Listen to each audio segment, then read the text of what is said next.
Good afternoon, you are welcome to Perfect Children Academy. नमस्कार, Perfect Children Academy पे आपका हार्दिक स्वागत है।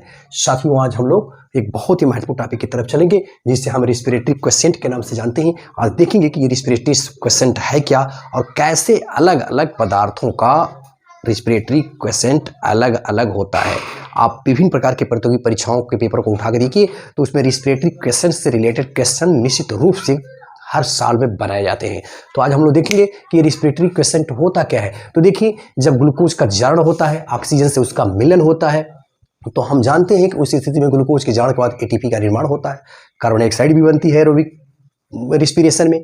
और प्रीवियस लेक्चर में ही हमने जब रिस्पिरेटरी सिस्टम को डील किया है, इंट्रोडक्टरी लेक्चर में, वहाँ हम लोगों ने बखूबी देखा है कि किस तरह से हमारा जो ग्लूकोज है उसका ऑक्सीजन से जब मिलन होता है उसको ऑक्सीडेशन होता है, जिसको हम एरोबिक रिस्पिरेशन कहते हैं। और इस एरोबिक रिस्पिरेशन के बाद किस तरह के रिजल्ट निकल के आते हैं और एनएरोबिक में क्या होता है, तो उसी को आगे बढ़ाते हुए आज हम लोग देखेंगे कि रिस्पिरेटरी क्वेसेंट जो है कैसे अलग अलग सबस्टेट का अलग अलग होता है। आइए शॉर्टली इसको हम समझते हैं। तो देखिए, रिस्पिरेटरी क्वेसेंट है क्या, या श्वसन भागफल हम कहेंगे किसको। पहली बात तो ये है, तो भाई रिएक्शन में जब ग्लूकोज का जारण हो रहा है एरोबिक स्टेज में या एनएरोबिक स्टेज में, जिस भी स्टेज में हो रहा है, तो यह देखा जाता है कि उस पूरे प्रोसेस में कितनी कार्बन डाइऑक्साइड बाहर निकल रही है और बटे जो है कितनी कार्बन डाइऑक्साइड अंदर ली जा रही है, बटे कितनी ऑक्सीजन अंदर ली जा रही है। यानी कार्बन डाइऑक्साइड के आउटपुट बटे कार्बन डाइऑक्साइड के इनपुट के रेशियो को ही हम रिस्पिरेटरी क्वेसेंट कहते हैं। यानी रेट ऑफ CO2 आउटपुट बटे रेट ऑफ O2 इनटेक, इसी के रेशियो को हम रिस्पिरेटरी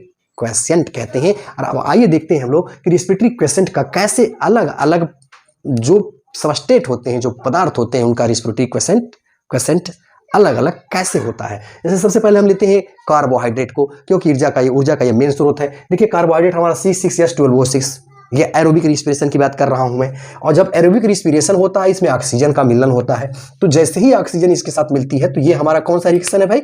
एरोबिक रिस्पिरेशन है। एरोबिक, क्योंकि in the presence of air, in the presence of oxygen, the reaction which occurred is called aerobic respiration. तो oxygen की उपस्थिति में यह जारण हो रहा है, इसलिए इसको हम एरोबिक रिस्पिरेशन कहेंगे।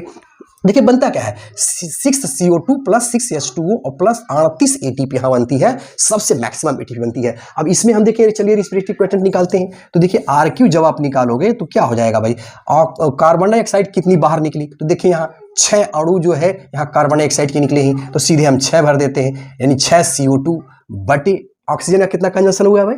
6। तो 6 से 6 को काटेंगे तो क्या हो जाएगा? रिस्पिरेटरी क्वेसेंट 1 हो गया। ये हमारा कार्बोहाइड्रेट का है। ये तो हमारा एरोबिक स्टेज में है। अब हम थोड़ा सा एनएरोबिक रिस्पिरेशन में देखते हैं। तो एनएरोबिक रिस्पिरेशन में हमने बताया कि 2 परिस्थितियां उत्पन्न होती हैं। एक तो जैसे हमारा ईस्ट होता है, उसमें फर्मेंटेशन होता है, और ईस्ट में जब एनएरोबिक रिस्पिरेशन होता है तो क्या निकलता है भाई? हम लोग देखते हैं कि एथिल अल्कोहल बनता है और प्लस कार्बन डाइऑक्साइड बनती है, और यही तो पोरस बना देती है, जिसको हम बेकरी इंडस्ट्री में भी यूज करते हैं। प्रीवियस लेक्चर हमने इसकी बात की है। और बहुत कम मात्रा में एनर्जी रिलीज होती है, 2 ATP का निर्माण यहाँ होता है। तो आप इसका रिस्पिरेटरी क्वेसेंट निकालिए। चलिए देखते हैं एनएरोबिक रिस्पिरेशन के स्टेज में। यहाँ देखिए, इसमें कार्बन डाइऑक्साइड कितनी है भाई? 2 अणु यहाँ पे 2 है, यहाँ पे 2 अणु इसके लिए गए, और ऑक्सीजन यहाँ क्या है? नील है। ऑक्सीजन इसमें भाई एनारोबिक रिस्पिरेशन है, तो ऑक्सीजन का इसमें मिलन हुआ ही नहीं, तो 2/0 लिख दिया हमने। तो 2/0 लिखा तो इसको 2 में 2 हम 0 से भाग करेंगे तो क्या जाएगा? अनंत हो जाएगा। ठीक है। इस तरह से मान लीजिए हम दूसरी स्टेज ये भी हो सकती है कि जो पैरासाइट्स हैं, या जब हम बहुत ज़्यादा वेगरस एक्सरसाइज करते हैं, बहुत तेज दौड़ते हैं, तो क्या होता है, तो हमारे बॉडी को ज़्यादा ऑक्सीजन की जरूरत पड़ती है। तो उस स्टेज में भी जो है एनारोबिक रिस्पिरेशन हमारे मसल में होता है, और उसमें क्या होता है? लैक्टिक एसिड का डिपोजिशन हमारे मसल में हो जाता है। तो यहाँ देखिए, लैक्टिक एसिड का डिपोजिशन हो गया, CH3CHOH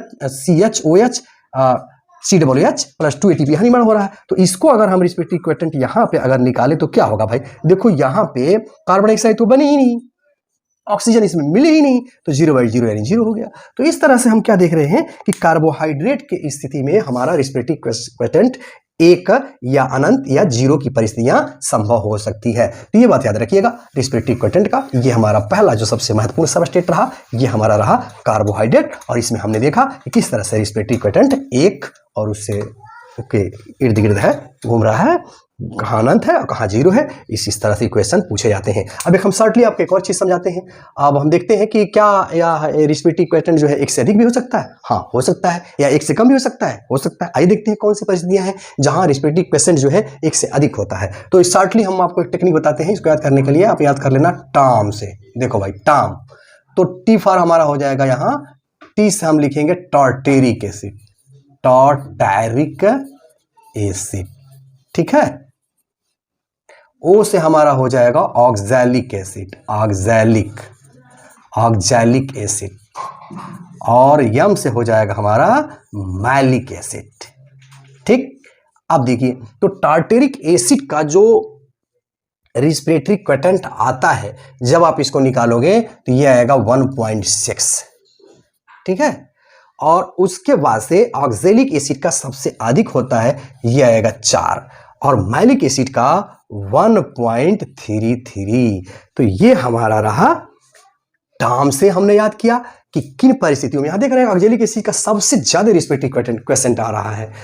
तो ये टर्म से हमने याद कर लिया कि tartaric acid, oxalic acid, malic acid. अब हम लोग आगे बढ़ते हैं, फैट कहीं लगे हाथों देख लेते हैं। टर्म एफएम, टर्म एफएम से याद कर लीजिए शॉर्टकट में। तो एफ आर हमारा हो गया फैट। तो देखिए भाई, फैट का रिस्पिरेटरी क्वेश्चन जब आप देखोगे तो ये 0.7 आता है, और यम से हमारा हो जाएगा, यम कह रहे हैं पीएफ, सॉरी टर्म पी या पीएफ या पी से याद कर लो। तो हमारा पी फार हो गया प्रोटीन, पी फार हो गया हमारा क्या भाई, प्रोटीन। तो देखिए प्रोटीन में जब आप निकालोगे इसका रिस्पिरेटरी क्वेटेंट तो ये 0.9। तो ये रहा रिस्पिरेटरी क्वेसेंट क्या है और किस तरह के सबस्टेट में रिस्पिरेटरी क्वेसेंट किस तरह का पाया जाता है। This is the brief description about respiratory quiescent. मुझे उम्मीद है कि ये लेक्चर आपको पसंद आया होगा। ये अगर आप चैनल पे नए हैं तो इस चैनल को सब्सक्राइब करें, लाइक करें और कमेंट करना बिल्कुल ना भूलें, क्योंकि कमेंट जो है टीचर के लिए संजीवनी का काम करता है। Thanks for watching.